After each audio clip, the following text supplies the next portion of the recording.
রান্নাবাটির পক্ষ থেকে সকল দর্শক বন্ধুদের স্বাগত জানিয়ে শুরু করছি আজকের রেসিপি। আজকে বানিয়ে ফেলেছি সকলের খুব পছন্দের, আমারও খুব পছন্দের একটি রেসিপি, ফুলকপি আলু ভাজা। এর জন্য প্রথমেই ফুলকপিগুলো ছোট ছোট করে কেটে নিতে হবে। এই ক্ষেত্রে ফুলকপিগুলো একটু ছোট ছোট হলেই কিন্তু খেতে অনেক বেশি ভালো লাগে, সেই জন্য ফুলকপিগুলো কেটে নিয়ে গরম জলে একটু ভাপিয়ে নিচ্ছি। গরম জলে ফুলকপিটা দিয়ে দেওয়ার পর এর মধ্যে দিয়ে দেব সামান্য একটু হলুদ গুঁড়ো।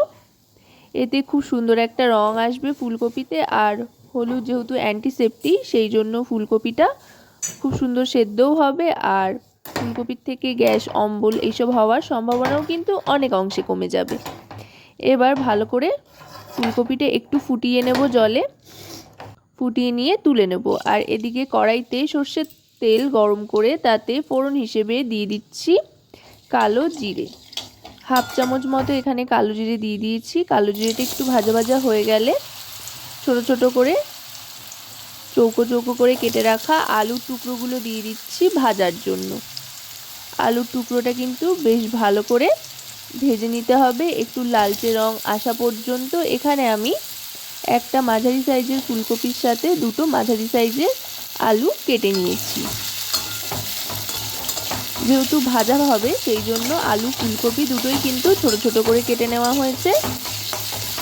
আলুটা ভাজতে ভাজতেই এবার এর মধ্যে দিয়ে দেব পেঁয়াজ কুচি।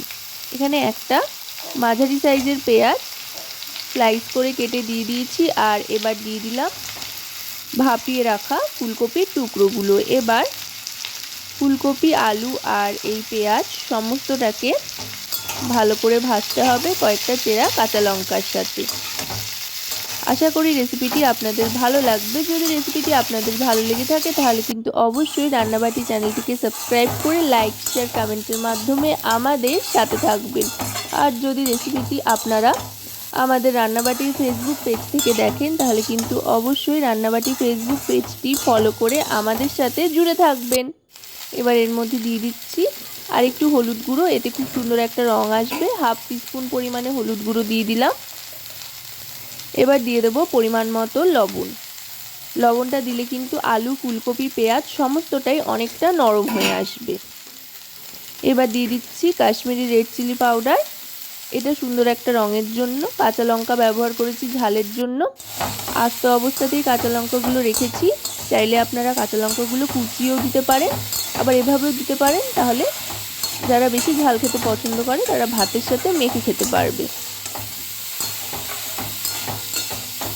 নুন, হলুদ, লঙ্কার গুঁড়ো সমস্তটা ভালো করে মিশিয়ে নেওয়ার পর একদম লো ফ্লেমে মিনিট দুয়েকের জন্য ঢাকনা চাপা দিয়ে রাখতে হবে।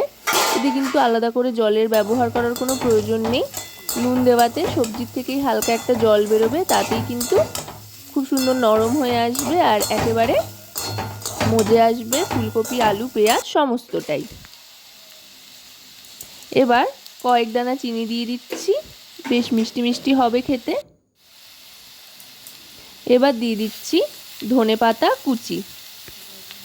এটা কিন্তু আলাদাই একটা ফ্লেভার আনবে।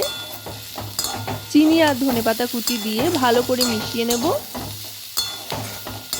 এবার গ্যাসের ফ্লেমটা অফ করে দিয়ে আমি সার্ভ করে নিচ্ছি। গরম গরম ভাতের সাথে কিংবা টিফিনে রুটি, লুচি, পরোটার সাথে এরকম শীতকালে আলু ফুলকপি ভাজা থাকলে কিন্তু আর কোনো কিছুরই প্রয়োজন হয় না। তো রেসিপিটি আপনাদের কেমন লাগলো অবশ্যই কিন্তু আমাকে জানাবেন।